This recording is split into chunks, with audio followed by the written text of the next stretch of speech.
Hello and welcome to The Agenda. I'm Stephen Cole. Floods, fires and drought. This week we'll be asking what the world needs to do if we are to prevent extreme weather events becoming the new normal. A new report suggests 10 million people could die by 2030 if temperatures continue to rise. We'll be speaking to one of the report's authors. Beating the heat, we'll be joined by Europe's first ever Chief Heat Officer. And fighting the floods, we'll be hearing how China is working to prevent a repeat of this summer's devastating deluges.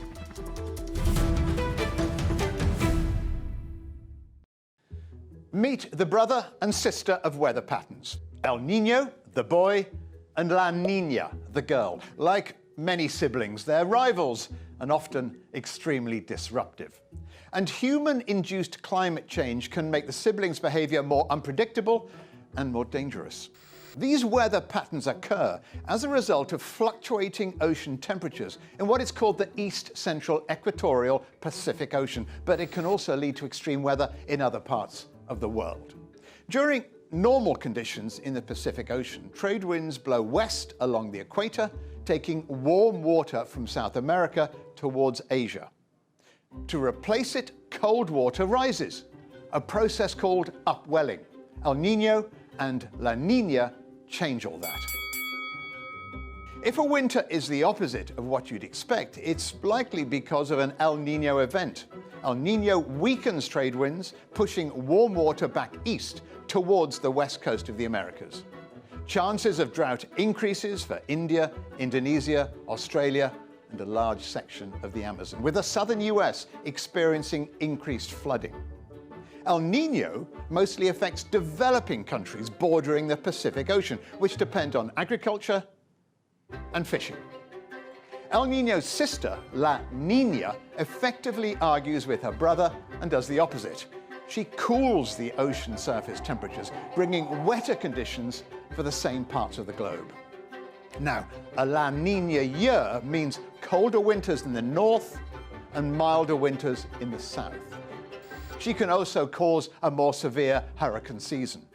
Episodes of El Niño and La Niña tend to happen every 2 to 7 years and typically last between 9 and 12 months, but can sometimes stay even longer.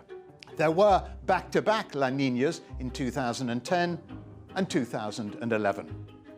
Advances in technology are helping some countries predict, respond, and adapt to the effects of El Niño and La Niña, often saving vital crops and livelihoods. Individual weather events, though, and their link to climate change is one of the key issues on the table at the world's most important climate conference, COP26.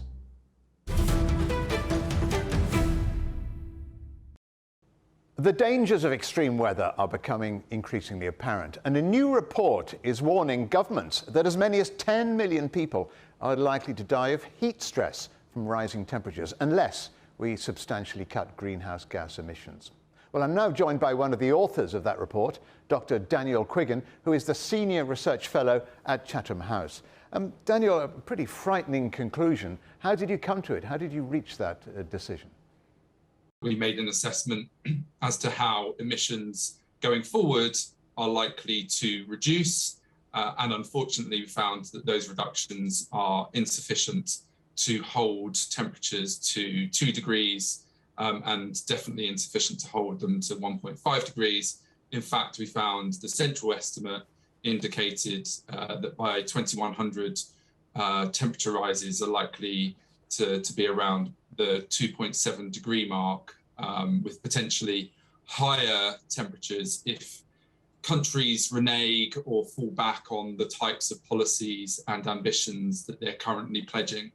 And from that, we were then able to define what we thought the biggest impacts in terms of food security, drought, heat waves, and importantly, cascading risks and impacts which stem from the direct impacts but may transcend over borders as impacts compound. The records go back What, Daniel, a century? So is that long enough to be sure of your conclusions?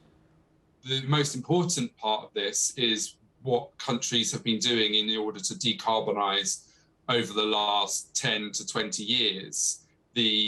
From that, we can very accurately estimate what anthropogenic emissions are going to be in the near term. Obviously, as you go further out into the future, your uncertainty as to how emissions may or may not progress becomes larger, but that's the case for any given study similar to this. But I think the main conclusions based on those temperature rises, which itself is derived from the emissions reductions that we're likely to see, is accurate and robust, and indeed is fairly similar in terms of temperature rises that others, such as the IPCC and other studies, have indicated. So in terms of the science of this, the more institutions and academics that are indicating similar results, the more confident you can be in them. Which areas are the worst affected, do you think, or will be? Obviously, those areas that are closest to the equator, that are obviously the warmest already, are going to be the most impacted in terms of temperature rises. However, we need to remember that lots of countries who haven't historically experienced extreme temperatures will also be impacted. And perhaps the most important point here is that those societies are not necessarily well prepared, well planned for those types of heat waves because they haven't had to experience them in the past. And also, I think it's really important to say that cascading or compounding impacts are incredibly important. So whilst a heat wave might strike another country to the one that a given individual may live in, the impacts are likely to transcend those borders. So if agricultural workers are unable to work outside due to extreme temperatures, that is likely to have a knock-on impact to regional and global food prices, which then compound or cascade to other countries. So we can't think about this in the isolation of individual countries. This really is a global problem with systemic and compounding impacts that are likely to transcend borders. It's going to affect the poorest countries. Absolutely. Vulnerable countries really need to be helped by those wealthiest nations who often tend to be the biggest emitters as well.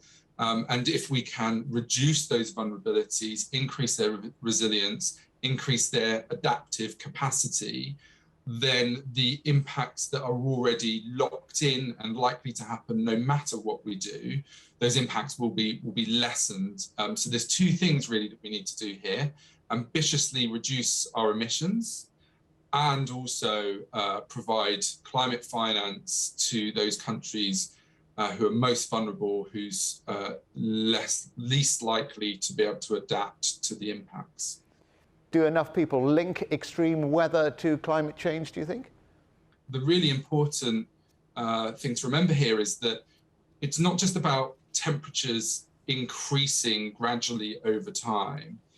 Whenever you introduce more energy into a system, which is essentially what's happening in climate change because temperatures are increasing, the chaotic nature of that system increases. So you can just think about it in terms of boiling some water in a kettle. As you introduce more heat, the water in that kettle becomes more volatile, it's more energetic, more things are happening, water starts to boil.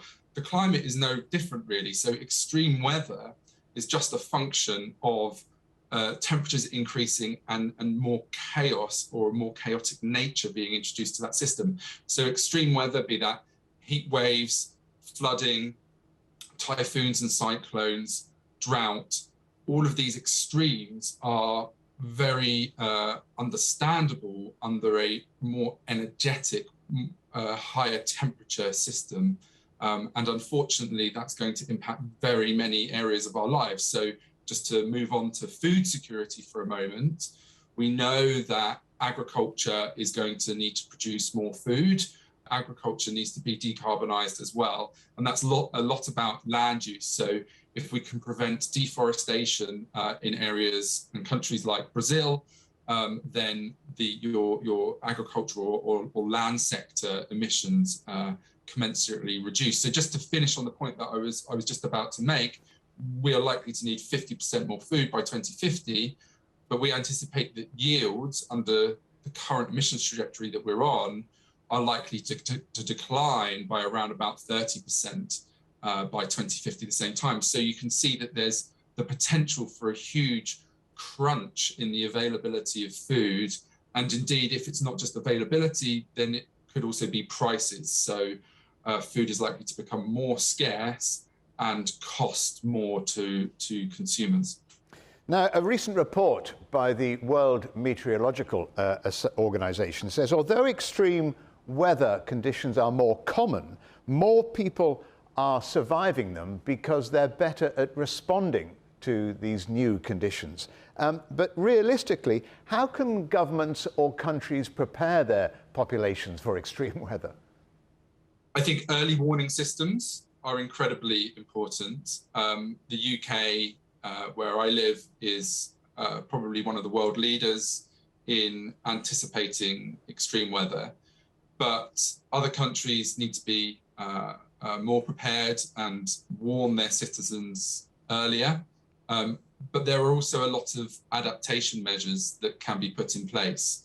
So we foresee one of the sort of two big categories of impacts are on food security or food insecurity, as well as migration driven by drought, flooding, and food security within itself. So I think one of the big things that countries can do is to make their agricultural sectors more resilient and introduce adaptation measures. So whether that's improving irrigation rates within Africa, where irrigation rates are currently quite low relative to the rest of the world, or introducing more crops that are resilient to higher temperatures. But this should not be thought of in isolation. We need to reduce emissions. So mitigation needs to go hand in hand with adaptation measures. There are certain impacts that we foresee, such as those extreme major heat waves, where adaptation in of itself is unlikely to be sufficient to deal with those impacts. So we must mitigate climate change, reduce emissions faster. Adaptation in of itself will be insufficient under the trajectory that we're currently on. Dr. Daniel Quiggin, many thanks to you for talking to us here on The Agenda. Thank you very much for having me. It's been a pleasure talking to you. Well, we've heard about the dangers that rising temperatures pose to the world. So what's being done to beat the heat?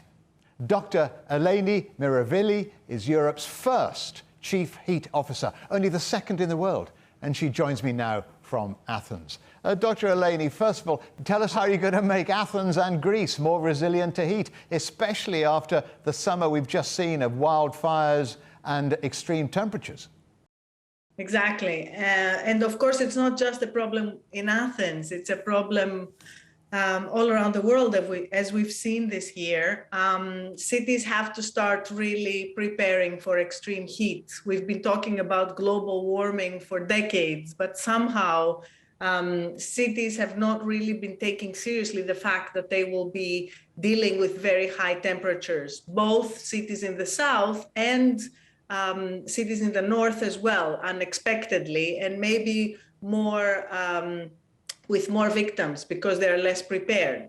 So what am I to do? First of all, raising awareness and making more clear what the dangers that extreme heat phenomena bring along are for the populations of cities. We don't pay enough attention to that, and we don't know enough about heat waves and how dangerous they are, because they are what they call the silent killers. They roll into cities silently and kind of secretly, and you don't see roofs flying and flooded cars. You just maybe afterwards hear the number of people that died from them, and often we don't even hear about that.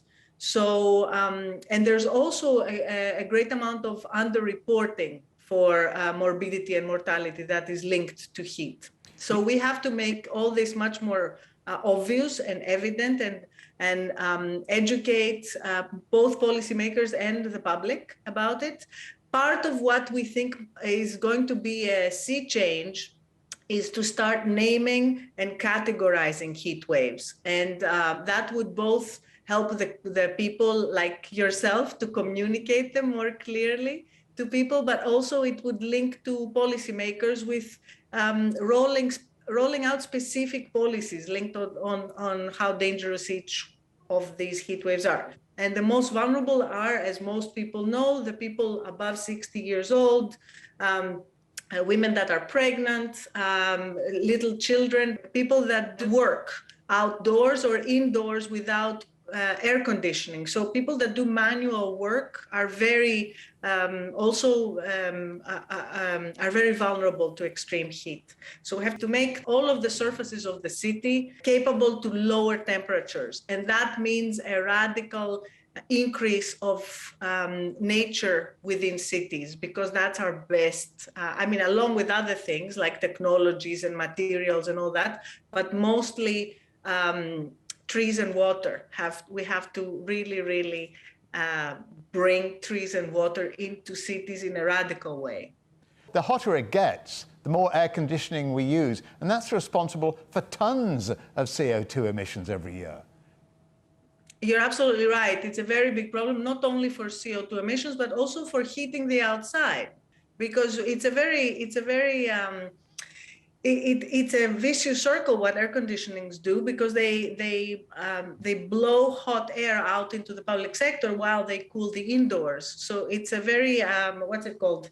A double-edged sword. A double-edged sword. And we know that in about the 1.6 billion air-conditioned units that are working today around the world are burning the same amount of energy as the whole continent of Africa for all of its energy uses. So you're right, it absolutely it's one of the most energy spending appliances that we have in our home, and it also heats the outdoors. So it's not a solution. The solution is that we start building our buildings differently.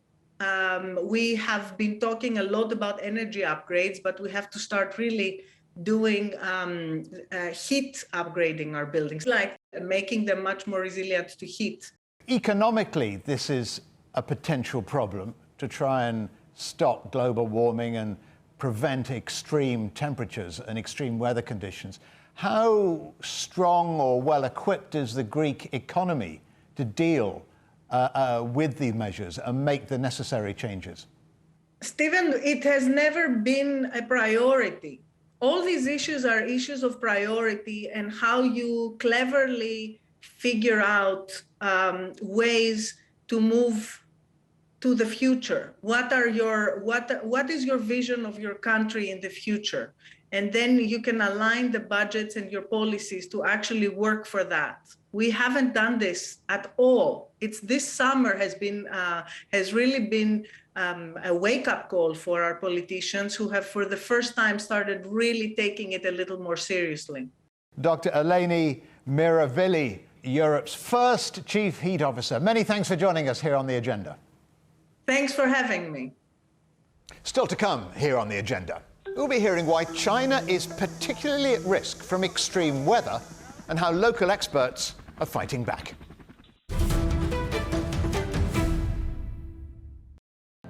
Mari, what would you say is a good question? Stephen, I'd say it's one where there's always more than one answer. The Answers Project is a new podcast series from CGTN Europe. With me, Stephen Cole. And me, Mari Beveridge. In each episode, we'll take a complex question. And with the help of some of the world's foremost experts, shine light on some of the answers. So join us for The Answers Project. Available wherever you get your podcasts.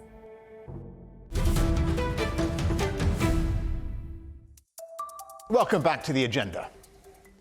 This year has seen an extraordinary array of severe weather events, from fires and record temperatures across the United States to severe flooding everywhere, from Germany via India and, of course, in China too.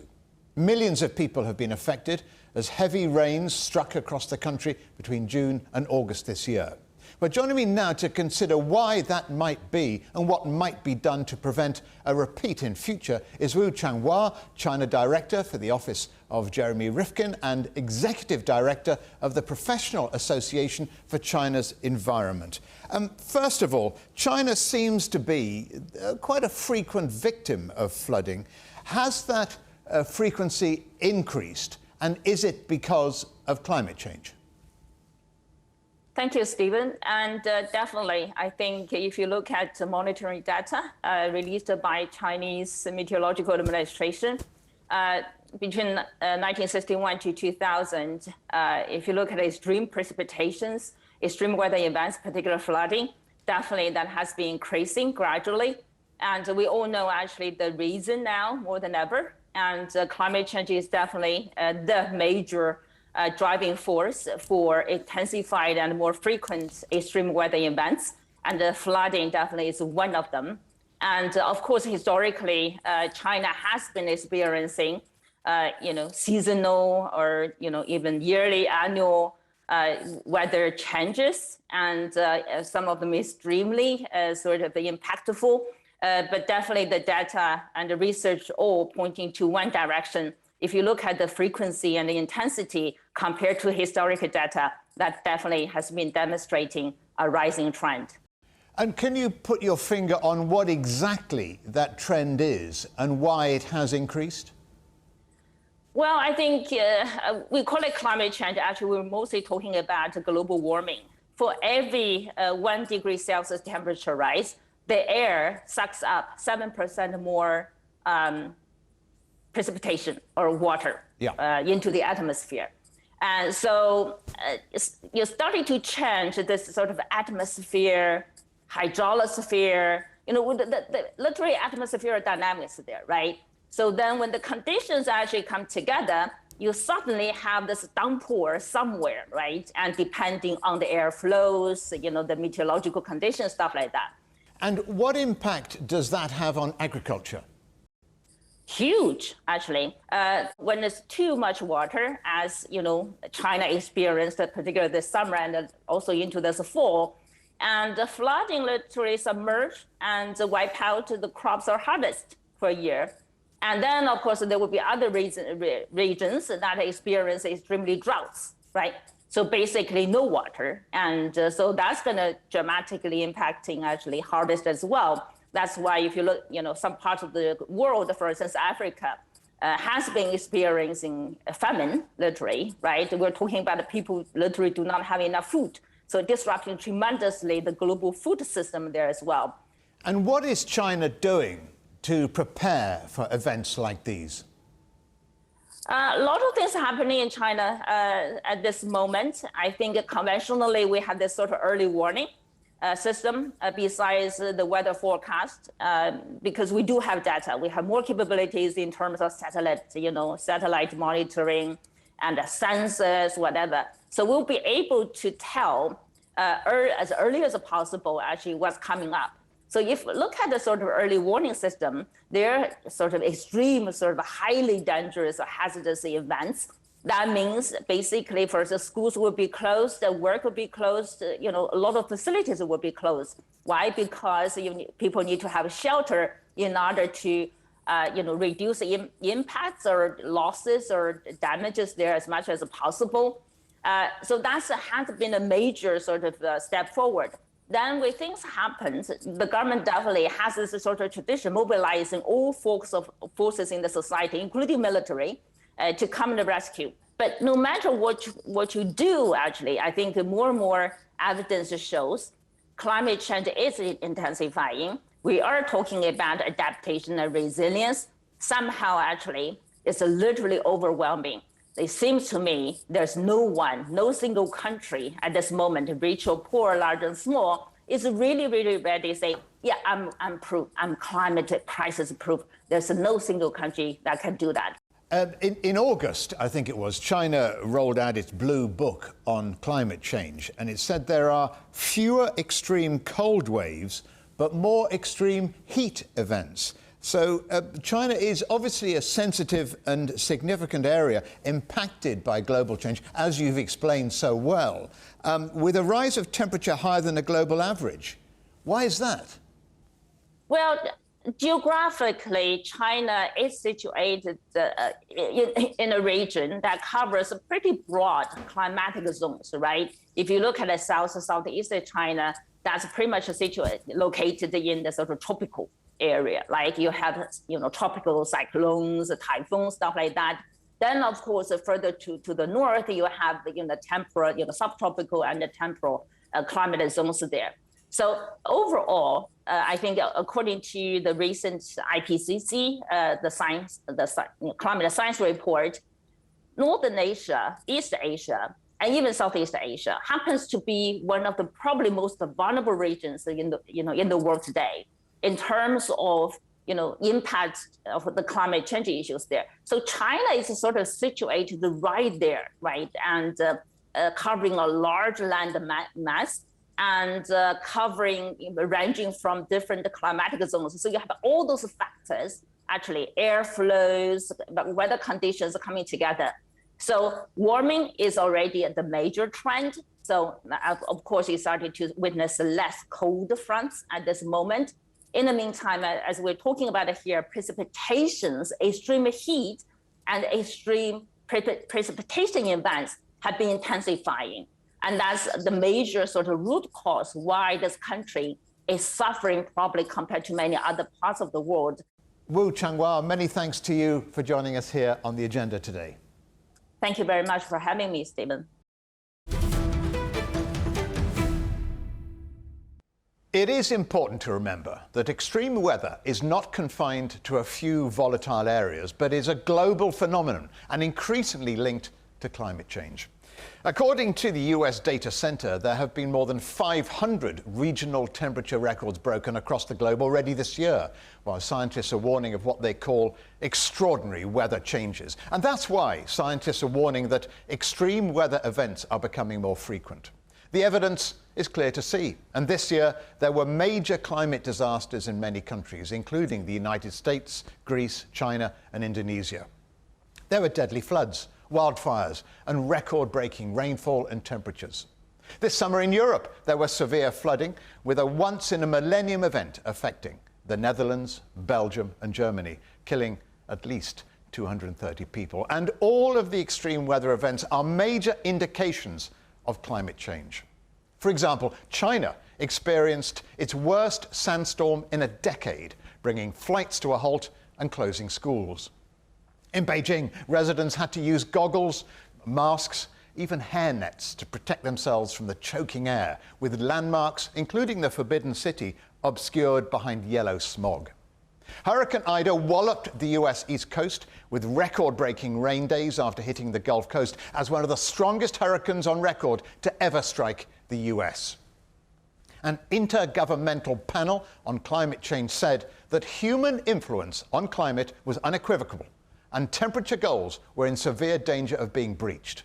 The IPCC also, for the first time, explicitly warned that a rise in severe weather was linked to climate change, making heavy rain, high temperatures, and fire weather more likely.